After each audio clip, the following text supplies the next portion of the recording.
Hello, welcome to this video. Thank you so much for tuning in and sharing in this now moment with myself and with one another. If you haven't seen these videos before, welcome back. If you have, my intention is unity and oneness, the highest levels of love light.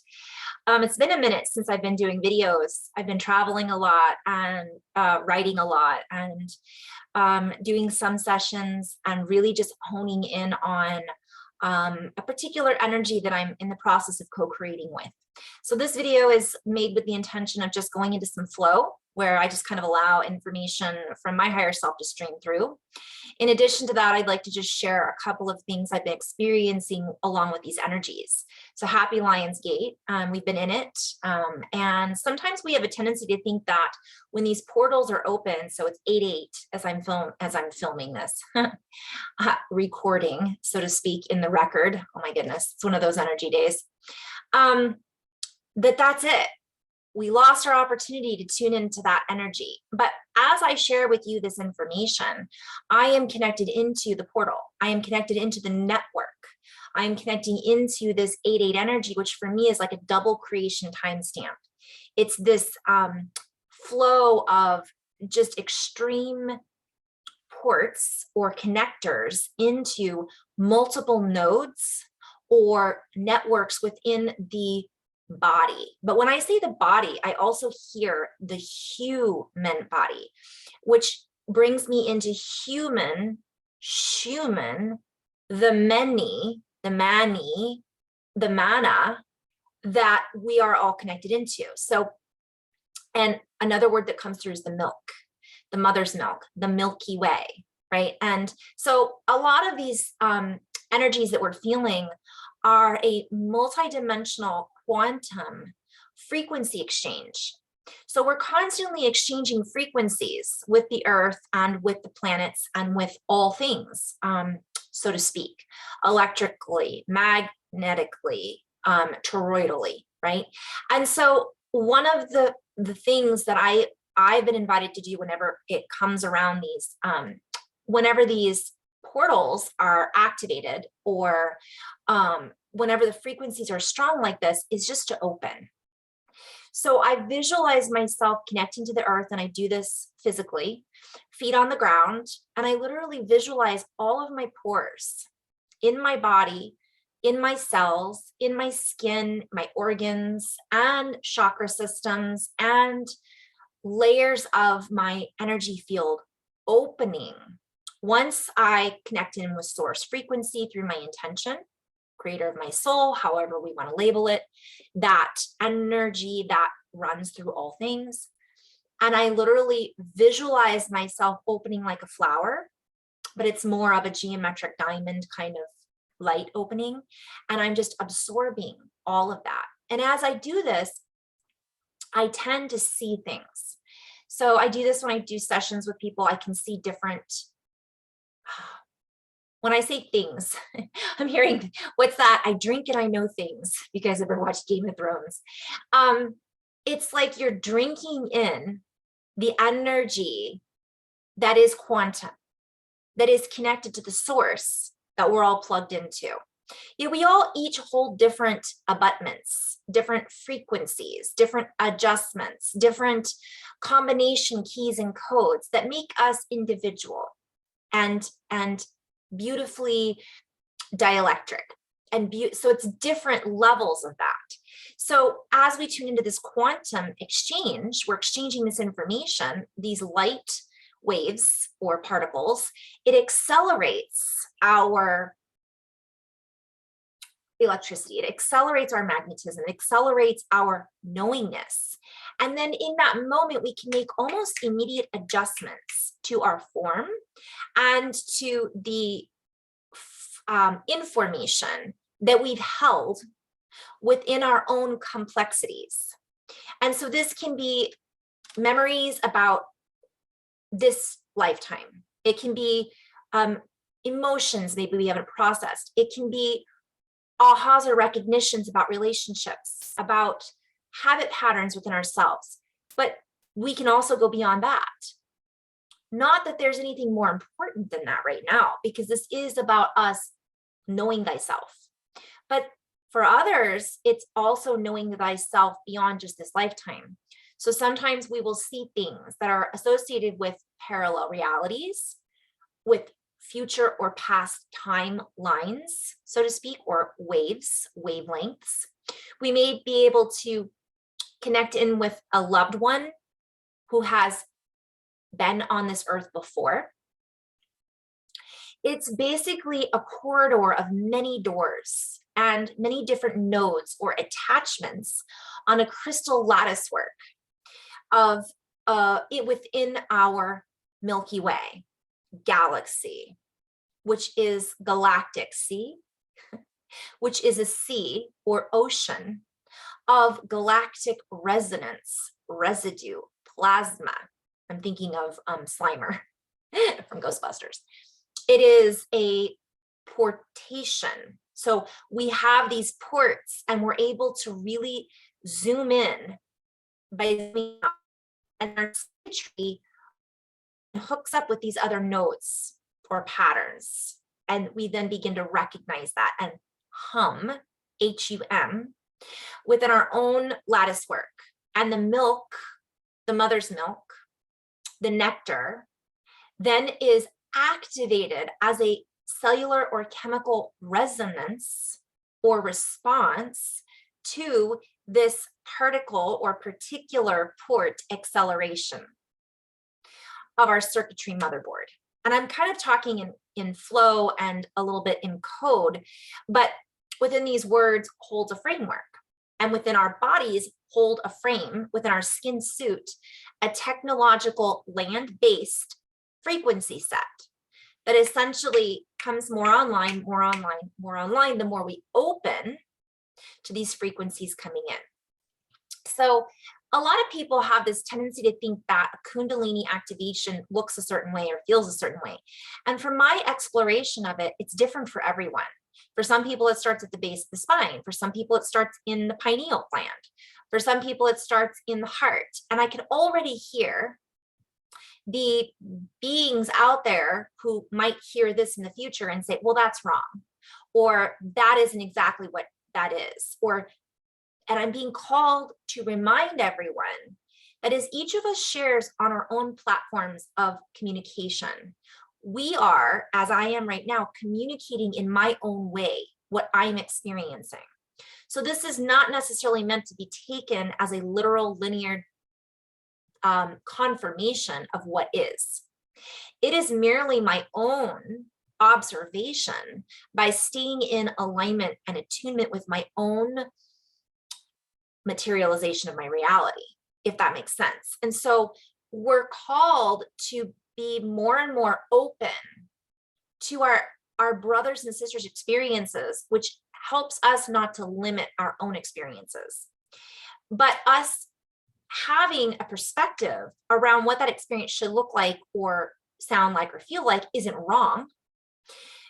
And I'm always being called to remind everybody about the whole wrong turn thing, because when there's a wrong turn, it turns us into a different direction. So it all comes back to spin, and it all comes back to what direction are we spinning towards? What direction are we spinning in? Are we spinning our wheels? Are we creating spindles? So I'm being called to share this because the next stage of many of us, our exploration, we could say, has to do for my own vision, visualization, experience is how open can we be? Because the information that we then are able to channel, activate, remember, that which floods our senses is held back. Let's just say it's not held back as much. The resistance begins to soften. And as we let go of this resistance to an idea of what we think we know and hanging on to that belief, we start to actually accelerate our own unique individuality in our own expression. For when we're limiting others by pushing our perspective on them or pushing their buttons in order to get them to do what we think they should do or see things the way we think we should see them, it's actually limiting our perspective as well. So this is a challenge and tricky for some people. I'm going into a different tunnel here. I've got so many different subjects that I'm weaving in with, but this is important because this is happening a lot within our science, spiritual, religious, social communities. And it's been ongoing for hundreds of years, at least. So when we begin to recognize that everything we view or learn or see is an interpretation based on our own experiences, memories, recognition patterns, we then can begin to appreciate the diversity in everyone's experiences and beliefs. The fine line is recognizing that there are building blocks of matter. There are a certain way that some things work. Yet,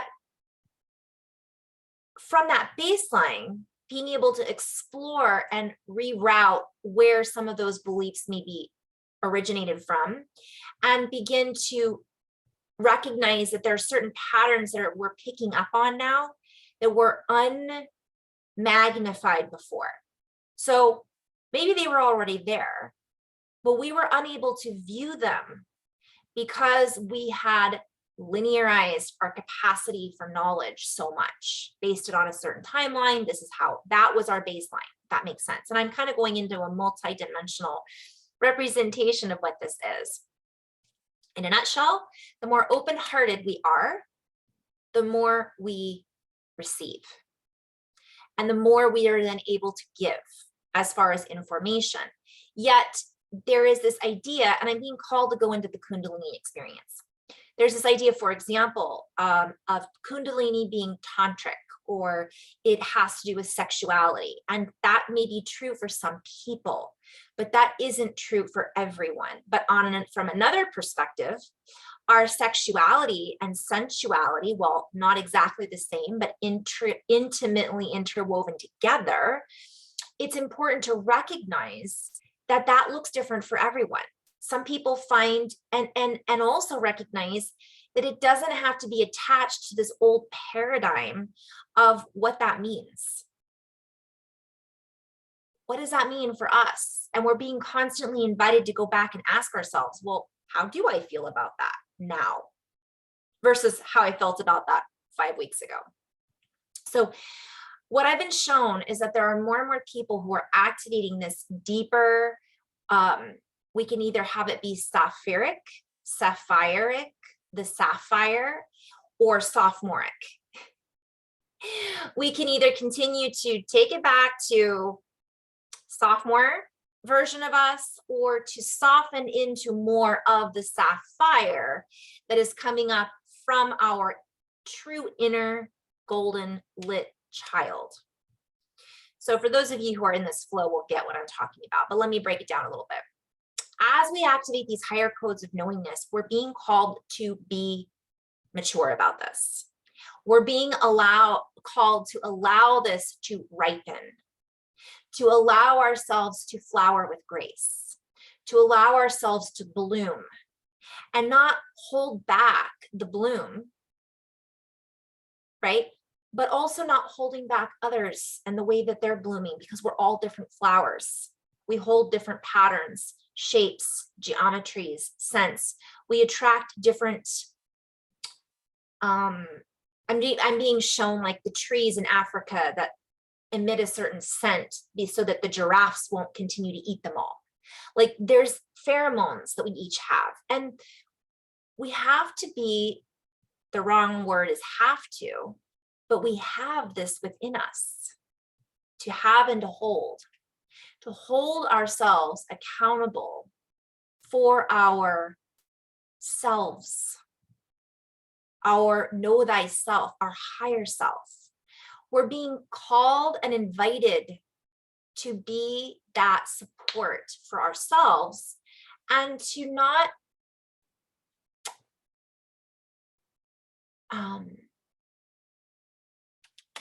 I'm just going to hold for just a second here. Whew. As we start to take we start to account for our own value and we see the value in all of these blooms and blossoms, the more we then begin to support each other on this journey. Because, yeah, so I could go into so many different spaces there. This doesn't take us away from the golden rule. And that's essentially what this all boils back to, the golden rule. And so how do we find this golden rule moving forward within ourselves, yet still maintain healthy boundaries and still maintain the truth? And that's going to be, I think, the biggest challenge for many people. And this comes with knowing thyself. Because when we know thyself, we don't react in the same way that we may have when we were a sophomore to things, to life. I say this because high school wasn't really fun for a lot of people. It was a very immature period of time for many of us. And yet we tend to think that as a child, that was immature, but we're being called to combine this inner child of joy and being open and wondering, questioning, not with necessarily scrutiny, but open enjoyment of what the answers will bring. Combined with the maturity of knowing how to respond to that. Knowing as in we just know, right? And then it's not that we cut out that sophomoric experience. We just then intertwine it all together, and it becomes this beautiful communication with each other that maybe wasn't as easily accessible before.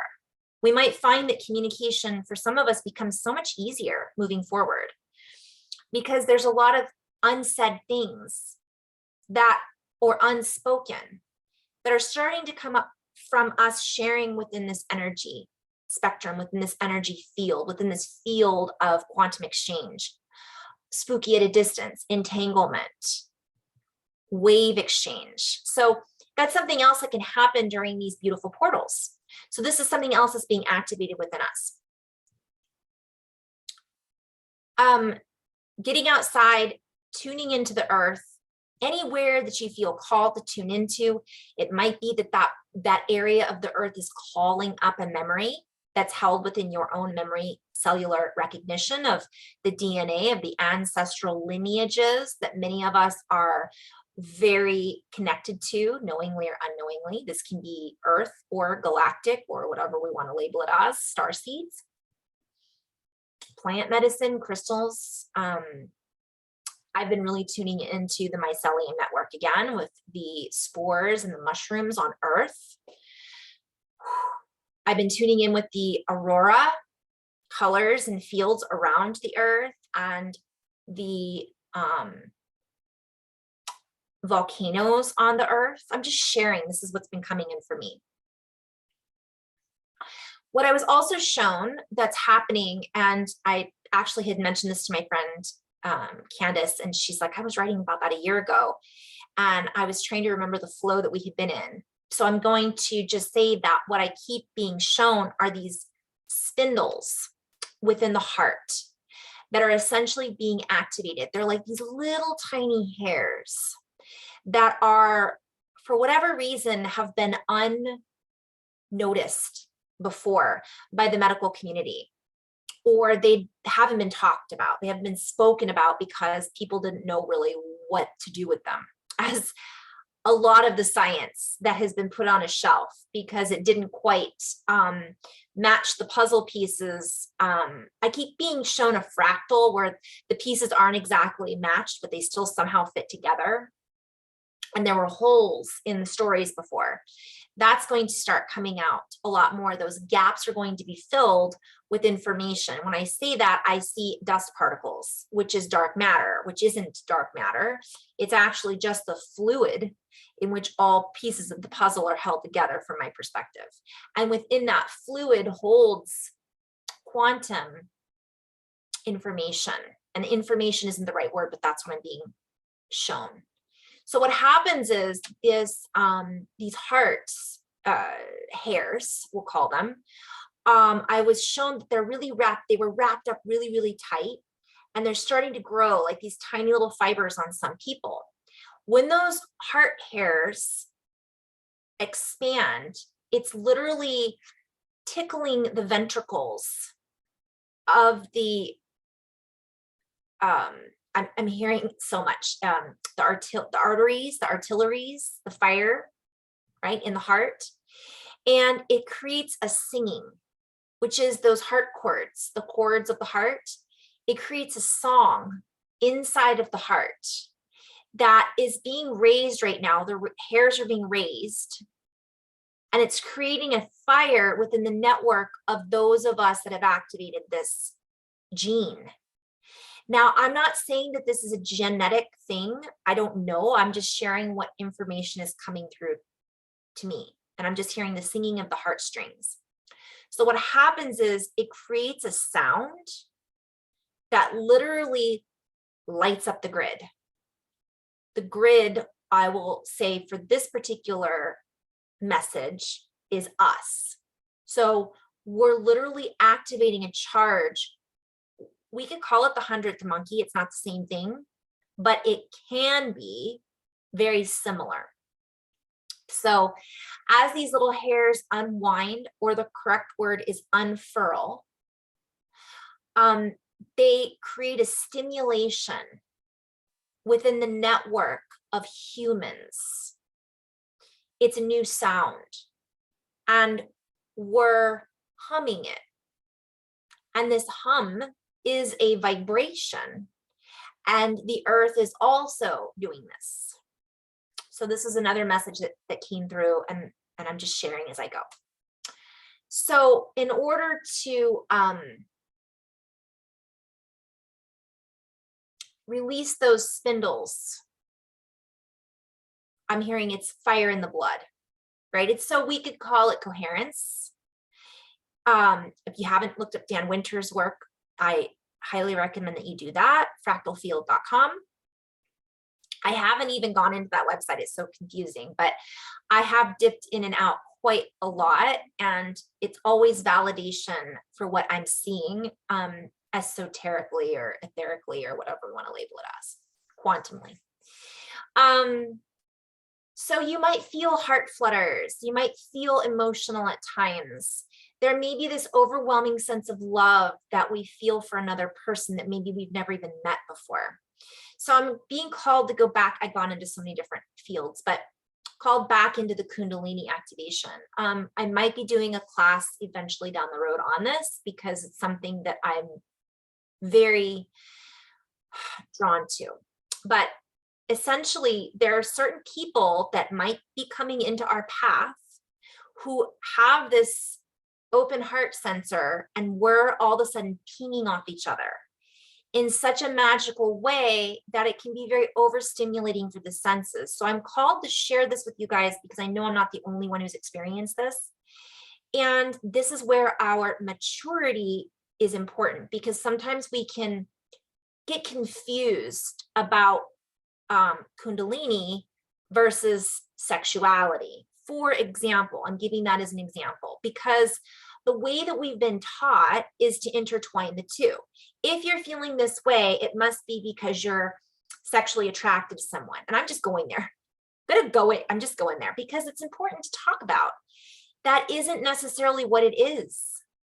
But then, of course, this opens up a whole other can of worms. Well, then what is it? And what's the difference? And so that's a whole other video. But I just wanted to kind of start to introduce that question to remind everybody that as we mature, we don't act the same way we did in high school about the physical responses that we're having in the body. This is new for a lot of us. And this is where those of us who have done the work, whatever that looks like, it's different for everybody, can assist one another in stabilizing and not going down this rabbit hole that isn't the truth of what we're really experiencing. It's only an idea or belief about the truth of what we're experiencing, I think was the whole message there. This also has to do with the whole, so much. You guys, I just have to laugh because, right? Laughter is the best medicine. This is bliss, essentially. And we've come into this space where it's like bliss is going to be created however it needs to be created for some of us. And for some of us, it takes a big connection with another human being to wake us up, to bring us into that state. But it's important to recognize that it isn't because of that other person. That other person was merely a tool. Sometimes it is a contract, yes. Sometimes it is a twin flame recognition or remembrance, yes. But that isn't the only reason. It is part of the human design. It's part of our innate. And for some of us, we bring it out in others. That's part of our gifts and our abilities. And that's a beautiful gift. And sometimes it can be a little scary. So this is all emotions and things that have come up for me personally, and also in session with others and in beautiful co-creative dreaming with my other sisters and brothers. So as we awaken this and stir it up, we're really being called to continue to do the work, to stay grounded, drink a lot of water, sort out, I'm hearing sort out the array. So recognize the frequencies and the bandwidths and not get sucked into just this pure bliss, which is amazing. I'm not saying don't love it and experience it, but that doesn't mean act on it, right? So we might connect with someone, but that doesn't necessarily mean that's our twin flame. And so this comes with a certain stage of maturity. Remember when we were sophomores in high school and we had that crush on someone? It was like, oh, I have a crush. This must be something. That's not necessarily what it is. Okay. So much to go into, so much more. The landscape in which we're operating in is changing, is shifting.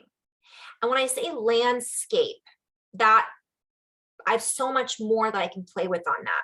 You could think of where you live. You could think of the body as a landscape. You could think of the earth as our landscape. We could think of where we're landing. We could think of the scope of how far we can see. All of that is shifting. It already has shifted, continues to shift. So it doesn't mean that all of our human emotions are going to be gone, right? Many of us, those human emotions are being intensified because of our innate love or feelings that we may have not come to terms with. And so this comes back to what I was saying with get your affairs in order, right? There was another word I used, but I kind of lost it. So it's basically, what did I say? Lining up the array, like recognizing this goes with this and not compartmentalizing so much, but just staying in a place of flow so that we don't necessarily become attached to a particular outcome about whatever it is we're experiencing. So I'm being called to go into that a little deeper. When I first had one of my kundalini experiences, it was triggered by a friend of mine who was having her extreme kundalini experience. I was highly intuitive and didn't realize how deeply connected my intuition was to her and to others in general.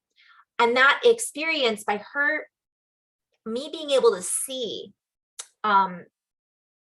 telepathy, well, let me just put it this way. When I work with someone, I can see versions of them. I can see sometimes the experiences that they have had, or I can sense different fractals of them, we could say, different pieces of their puzzle. And I can project my consciousness, some might call it remote viewing, into that future or into that moment of that emotion. And I mean, I could go into so many different, And when I send my consciousness there, I can feel into sometimes what it is that they're experiencing.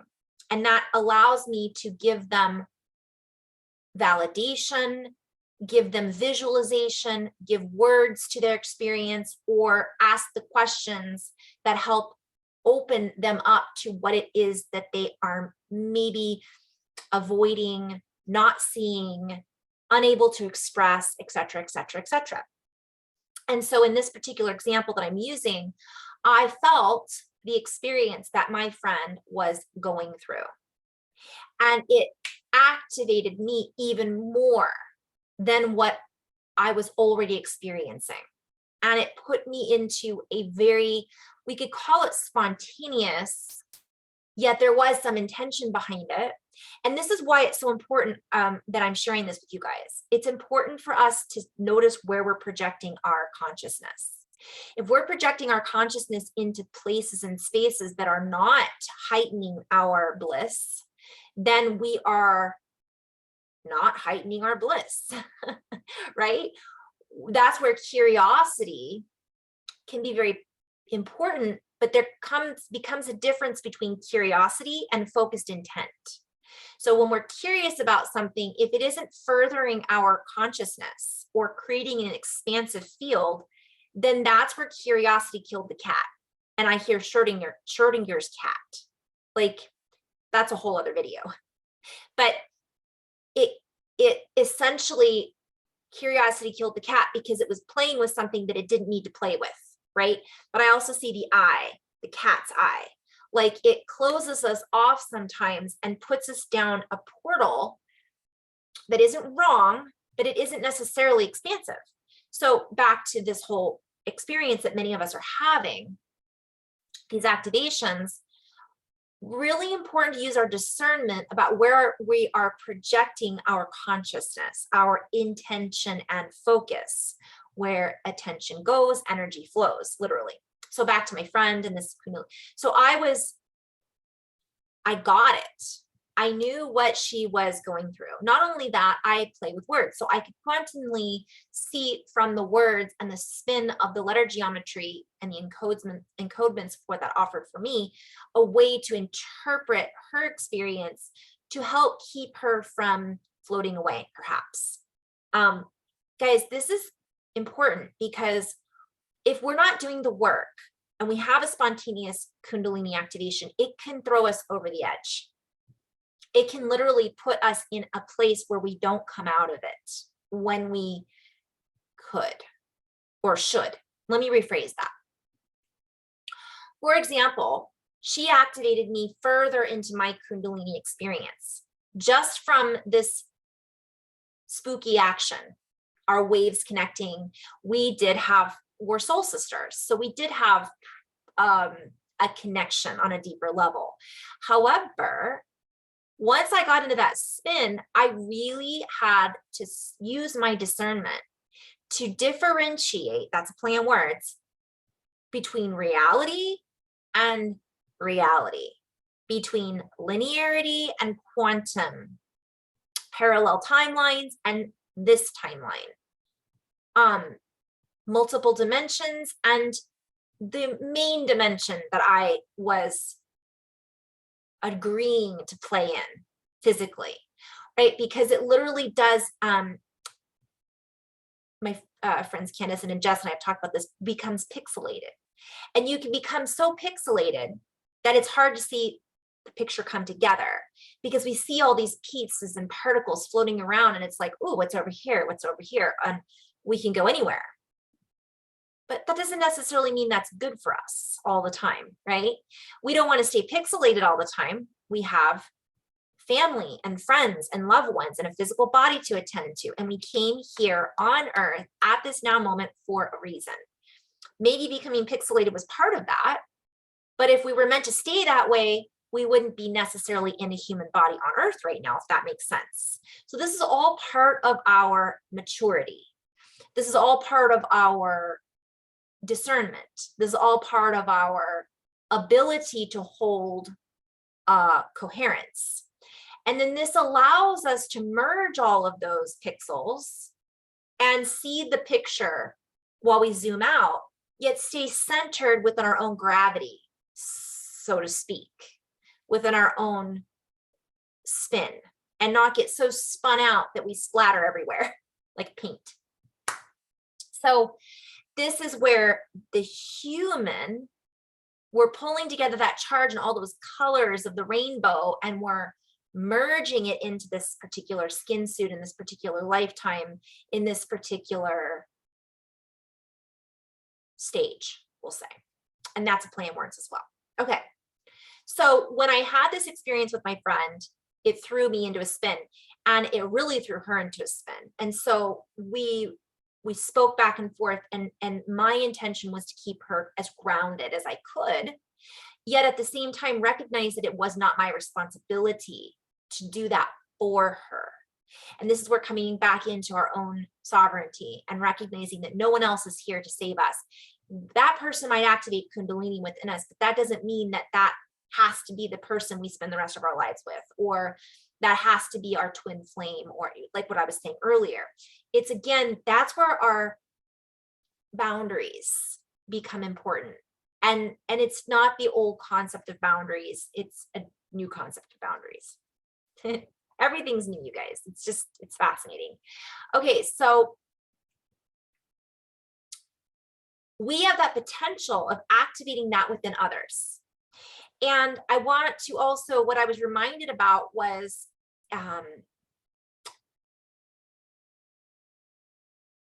some people are ready for that and some people aren't. But from another perspective, it's not going to happen unless it's not something that we agreed to.